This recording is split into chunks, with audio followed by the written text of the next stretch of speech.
किसानों को लगता है कि उनका हक मारा गया है। किसानों को लगता है कि नया कृषि कानून उनकी कमाई खा जाएगा।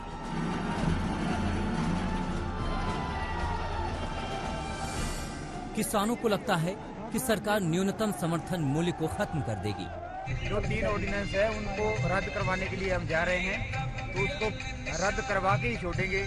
जब तक मोदी सरकार हमारी मांगे नहीं मानेगी तब तक हम किसान अड़े रहेंगे। हमको ये कोई ऐसे नहीं है, हमने उनका ग्राह करना है, जहां बोलोगे हम वहां बैठ जाएंगे। हमने तो अपना रोज करना, रोज प्रकट करना है, ये काले कानून वापस करवाने हैं। किसानों की मांग के साथ ही हम आपको पहले विस्तार से ये बता दें कि किसानों के लिए पास कानून है क्या। इसमें पहला कानून है कृषक उपज व्यापार और वाणिज्य संवर्धन और सरलीकरण एक्ट 2020। इस कानून में ऐसा इकोसिस्टम बनाने का प्रावधान है जहां किसानों और व्यापारियों को मंडी से बाहर फसल बेचने की आजादी है। इसके तहत 2 राज्यों के बीच व्यापार बढ़ाने की बात है। साथ ही मार्केटिंग और सामान ढुलाई पर खर्च कम करने की बात है। दूसरा कानून है कृषक सशक्तिकरण व संरक्षण, कीमत आश्वासन और कृषि सेवा पर करार कानून 2020। इस कानून में कृषि करारों पर राष्ट्रीय फ्रेमवर्क बनाने की बात है। ये कानून कृषि उत्पादों की बिक्री और खेती किसानी से जुड़े बिजनेस से किसानों को सीधे जोड़ने के लिए है।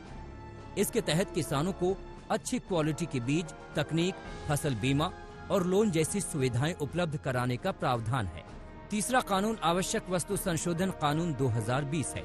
इस कानून में अनाज, दलहन, तिलहन, खाद्य तेल, प्याज, आलू को आवश्यक वस्तुओं की सूची से हटाने की बात है। इसका मकसद किसानों को सही मूल्य देना है ताकि बाजार में प्रतियोगिता बढ़े।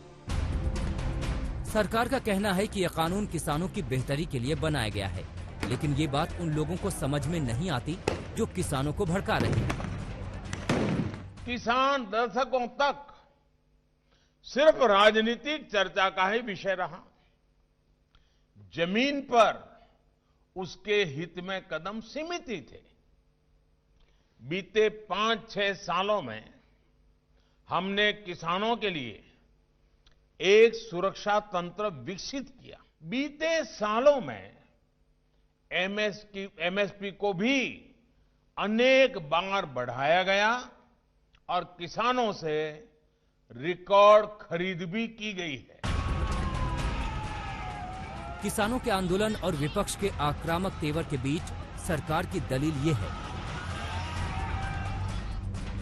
कि नए कानून के मुताबिक किसान अपनी मर्जी का मालिक होगा।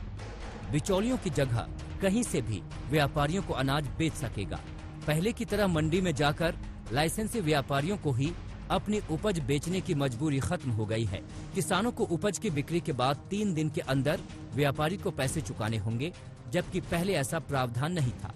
नए कानून के तहत सरकारी खरीद की व्यवस्था खत्म नहीं की गई है, बल्कि किसानों को और विकल्प दिए गए हैं जहां वो अपनी फसल बेच सकते हैं। नए कानून में भी न्यूनतम समर्थन मूल्य भी रहेगा, लेकिन बीच में बिचौलियों को मुक्त कर दिया जाएगा। पहले राज्य से बाहर फसल बेचने के लिए किसानों को टैक्स देना पड़ता था, जो अब नहीं देना होगा। लेकिन किसानों के हित को लेकर विपक्ष से सीधी टक्कर बनी हुई है। कानून तो काली स्याही से लिखा गया है, लेकिन इसमें एमएसपी कहीं पे नहीं लिखा गया। इसमें कहीं पे भी ये नहीं लिखा गया कि आपको एमएसपी की गारंटी मिलेगी। पंजाब और हरियाणा का जो प्रोक्योरमेंट का इंफ्रास्ट्रक्चर है बहुत ही अच्छा है, तो क्यों छेड़ा जा रहा है एक अच्छा भला चलता हुआ सिस्टम। पार्लियामेंट में मैंने बोला था, मैंने कहा अगर इतनी ही क्रांति लाने वाला ये कानून है तो पूरे देश में क्रांति ला दो। पंजाब, हरियाणा और यूपी और राजस्थान को इसमें से एग्जम्प्ट कर लो, छोड़ दे दो।